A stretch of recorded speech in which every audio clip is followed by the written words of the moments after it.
जय श्री कृष्णा। मैं भारती शर्मा। लीजिए प्रस्तुत है आज की एकादशी की व्रत कथा। कामिका एकादशी कथा। स्वयं प्रभु ने कहा है कि कामिका व्रत से कोई भी जीव कोई योनि में जन्म नहीं लेता है। जो इस एकादशी पर श्रद्धा भक्ति से भगवान विष्णु जी को तुलसी पत्र अर्पण करते हैं, वे समस्त पापों से दूर रहते हैं। आइए जानते हैं व्रत की कथा।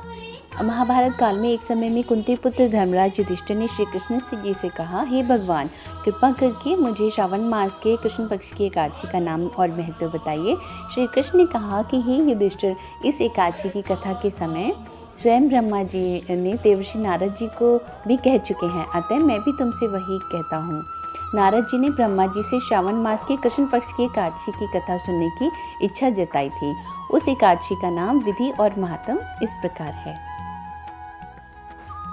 ब्रह्मा जी ने कहा, हे नारद, श्रावण मास की कृष्ण पक्ष एकादशी का नाम कामिका एकादशी है। इस एकादशी का व्रत को सिर्फ सुनने मात्र से वाजपेयी यज्ञ का फल मिलता है।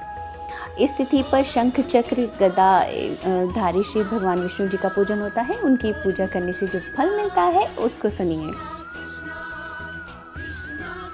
गंगा, काशी, नैमिषारण्य और पुष्कर में स्नान करने से जो फल मिलता है, वह फल विष्णु भगवान की पूजा करने से भी मिलता है। सूर्य व चंद्र ग्रहण के समय कुरुक्षेत्र और काशी में स्नान करने से, भूमि दान करने से, सिंह राशि के बृहस्पति में आने के समय गोदावरी और गंडकी नदी में स्नान से भी जो फल प्राप्त होता है, वह श्री हरि भगवान विष्णु की भक्ति से प्राप्त होता है। पाप से भयभीत मनुष्य को कामिका एकादशी का व्रत अवश्य करना चाहिए।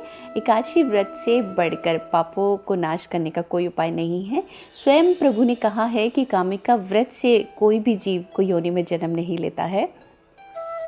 कामिका व्रत से कोई भी जीव कोई योनि में जन्म नहीं लेता है। जो इस एकादशी पर श्रद्धा भक्ति से भगवान विष्णु जी को तुलसी पत्र अर्पण करते हैं, वे इस संसार में समस्त पापों से दूर रहकर प्रभु के धाम को जाते हैं। हे नारद, मैं स्वयं श्री हरि की प्रिय तुलसी जी को सदैव नमस्कार करता हूँ। तुलसी के दर्शन मात्र से ही मनुष्य समस्त पापों से नष्ट हो जाते हैं और मनुष्य के समस्त पाप नष्ट हो जाते हैं और इसके स्पर्श से मनुष्य पवित्र हो जाता है। आइए अब जानते हैं कामिका एकादशी की कथा क्या है। एक कथा के अनुसार प्राचीन काल में किसी गांव में एक ठाकुर जी थे। ठाकुर जी बड़े क्रोधी किस्म के व्यक्ति थे। एक दिन उनका एक ब्राह्मण से झगड़ा हो जाता है और क्रोध में उनसे ब्राह्मण की हत्या हो जाती है। अतः अपने अपराधों की क्षमा याचना हेतु वे ब्राह्मण की क्रिया करना चाहते हैं, परंतु पंडितों ने उसे क्रिया में शामिल होने से मना कर दिया और इस प्रकार उन्हें ब्रह्म हत्या के दोषी बन गए और परिणाम स्वरूप ब्राह्मणों ने उनके यहाँ भोजन करने से भी इनकार कर दिया। तब उन्होंने एक मुनि से निवेदन किया कि हे भगवान, मेरा पाप कैसे दूर हो सकता है। इस पर मुनि ने उसे कामिका एकादशी व्रत करने की प्रेरणा दी। ठाकुर ने वैसा ही किया कि मूर्ति के पास वह शयन कर रहा था, तभी उसे स्वप्न में प्रभु दर्शन देते हैं और उसके पापों को दूर करके उसे क्षमा दान देते हैं। कामिका एकादशी की रात्रि को दीपदान तथा जागरण के फल का महात्म्य चित्रगुप्त भी नहीं कह सकते हैं।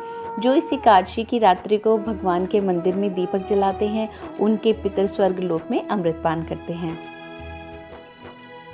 तथा जो घी या तेल का दीपक जलाते हैं, वे 100 करोड़ दीपकों से प्रकाशित, जी हाँ, 100 करोड़ दीपकों से प्रकाशित होकर सूर्य लोक को जाते हैं। ब्रह्मा जी कहते हैं कि हे नारद, ब्रह्म हत्या तथा भ्रूण हत्या आदि पापों को नष्ट करने वाली इस कामिका एकादशी का व्रत मनुष्य को यत्न के साथ करना चाहिए। कामिका एकादशी के व्रत का महात्म्य श्रद्धा से सुनने और पढ़ने वाला मनुष्य भी सभी पापों से मुक्त होकर श्री हरि विष्णु लोक को जाता है। बोले श्री विष्णु भगवान की जय। तो ये थी आज की एकादशी की व्रत कथा। आगे आने वाली समस्त एकादशियों की व्रत कथा सुनने के लिए आप मेरे चैनल को सब्सक्राइब कर लीजिए, बेल आइकन ज़रूर प्रेस कर दीजिए ताकि आपको नोटिफिकेशन आ जाए जब मैं अपनी एकादशी व्रत कथा अपने चैनल पर अपलोड करती हूँ। बहुत बहुत धन्यवाद। आपकी एकादशी शुभ हो।